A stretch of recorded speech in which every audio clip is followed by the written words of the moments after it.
Hello everyone, welcome back for a new video. Today is going to be chest, back and shoulder. The very next day of the previous workout, which was arm and legs, so I'm a bit tired and sore. But we have to do, because he's not available every time, everywhere. Right?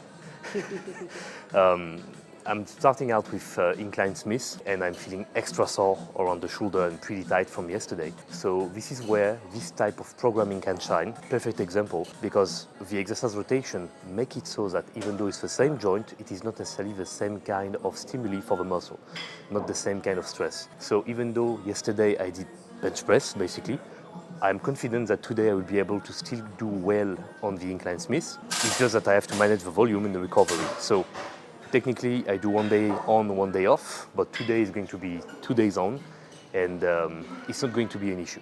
It's not going to be an issue at all.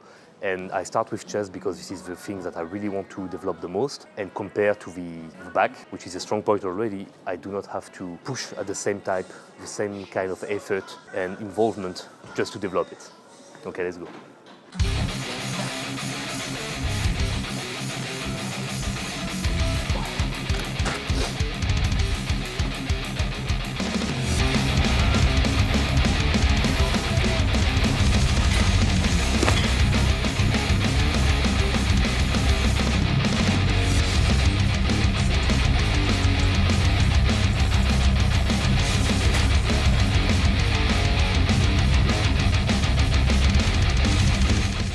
So just did the Incline Smith.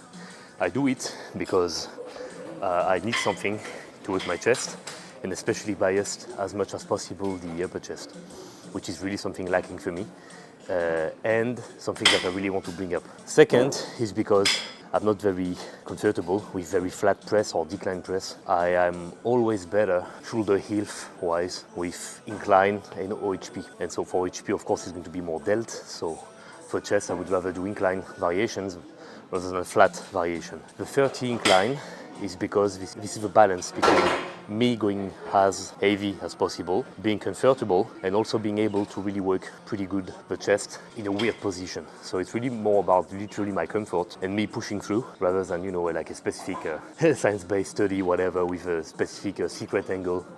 It really does that. Sometimes I work with 45, sometimes I would try 15 incline. You know, I just do what feels best, you know, to really get this movement of squeezing the chest under load, and especially the upper chest. Now we're going to go on to shoulder with the high incline. I do an incline for two reasons. First, it allows me to go slightly heavier than like a 90 degree, 80 degree OHP. And second, I can sneak away a little upper chest more because the incline makes it so that it's really right here. And so I add more volume onto what I really want to work.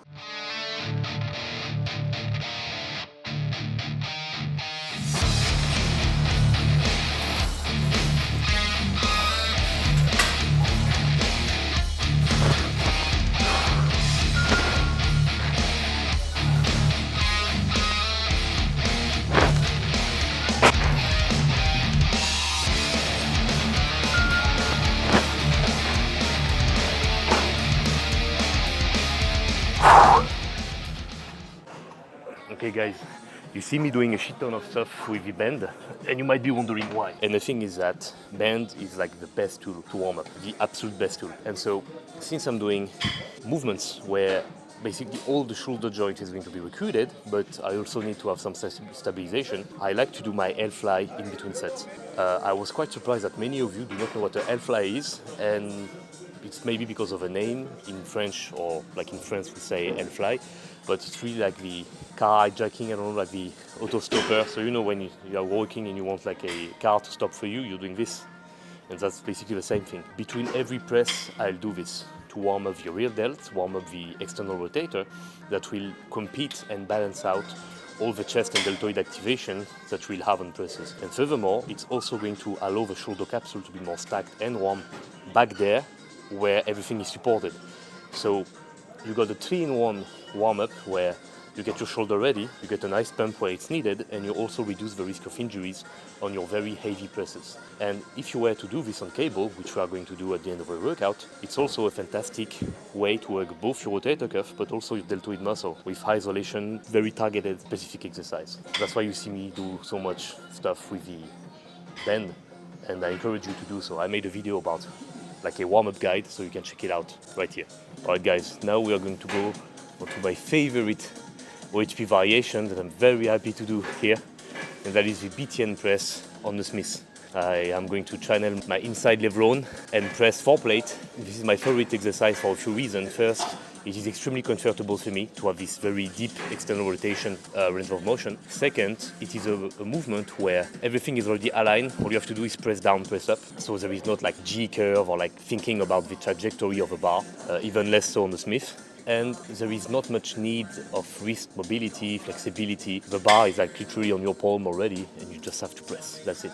There is more lateral delt and rear delt activation, and there are more upper back work in the sense of soaking up the weight instead of like stabilizing everything. So it's more comfortable for me, even though it's never going to be really a press where you can go like heavy safely, because it's still so much more risk, the shoulder joint, impingement, tears, you know, overuse, stuff like that. But it's still something that is, I think, in my opinion, a good press to do, but not at first, like a finisher, or like on a day you want to go just light, and also to, at the same time, to harm your joint. Because if you're able to do BTN press safely, pain-free, you have very good thoracic extension mobility, and you also have great shoulder mobility, especially in the external range. So kind of like the Bulgarian split squat, which is a fantastic exercise to build your legs, but also to check onto your hip mobility. So in my opinion, a good program for even for bodybuilding or hypertrophy purposes, it's better when you have this kind of exercise that are kind of like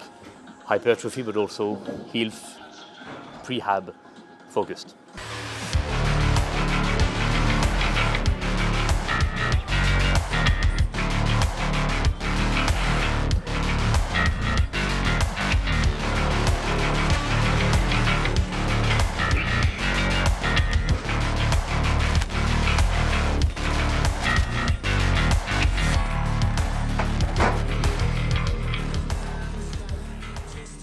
We are all done with the chest and the presses. Now we are going to go onto the back. So for back, I have 3 exercises. There will be 1 chest supported row. So from today, it's going to be this machine because this is the only one. I'm going to bias as much as possible the rear delt and the traps. So this is going to be elbows out. Then I'm going to do a bent over row. I want to do T-bar today, or it might be Smith, I don't know, or Yates, we'll see. And then it's going to be a vertical pull. So either I do the machine or I do the cable, and it will be more teres major oriented. So that way I have this one, which is going to be traps and rear delt. I have one which is going to be the whole posterior chain plus lats plus overall upper back, and then I have one which is specifically either lats or teres major. So that is the logic behind it. And the reason why I start with this one is because on my physique, the things that really need the most amount of work would be much more the rear delt and the traps, the thickness overall, than the lats. Because the thickness overall for me is a weak point. It's something that I really have to work hard to get, while the lats is a strong point. I get them quite easily, so it's not as much a focus as I need it to be compared to the rest. Why a bent over row? Quite simple. It is a staple exercise, and I am on a split where I'm able to do both squat variation, deadlift variation, and bent over row variation. And it's just about cycling through the fatigue around the low back and the muscle. Now, you may be thinking, hold on, yesterday you did arm and legs and you did RDL. So today your posterior chain is short. Yes, it is. But it's also the spectacle, and it's also to show you guys that there are specific stuff that you can do and train in a certain way, and it's not dangerous, and it's not technically weird. It might be uncommon, but it's not weird, and it works. Because look at me, you know? So yeah, that's the basis.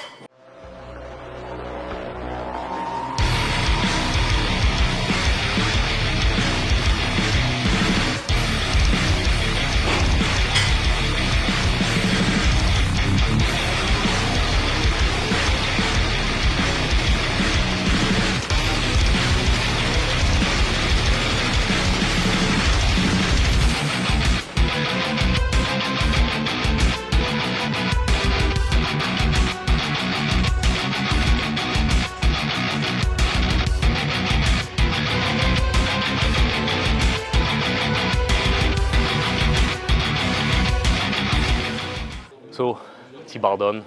I'm going to do cable lat pull down. Originally, I was going to do behind the neck, but I realized that you never saw me do like in front. So just to show you different stuff, I'm going to do it that way. Two reasons about the wide grip. First, I want to bias as much as I can the teres major. Second, I want the most external fibers of the lats as well, so really like to get the whole V-taper. There is also kind of a stigma, I guess, about wide grip pulling, like it's useless and you do not need it for back. It's obviously false, because all the great backs from the silver and golden era ages were built by stuff like that, and it's also a specific angle that you cannot really replicate with other kind of grips and grip width and other attachments. So just this good old straight or almost straight bar is plenty enough to build a great bite. I'm going to show how. The main thing to remember is a part of a grip width is the elbow positioning. You want to keep it on the side like this and to really do this movement of elbow adduction to really bias as much as possible teres major. If it was for as much lats, it would be in front like this, which we can see plenty in social media right now, because we have plenty of people that do not know how to, I guess I apply biomechanics, do their back and still have shitty backs.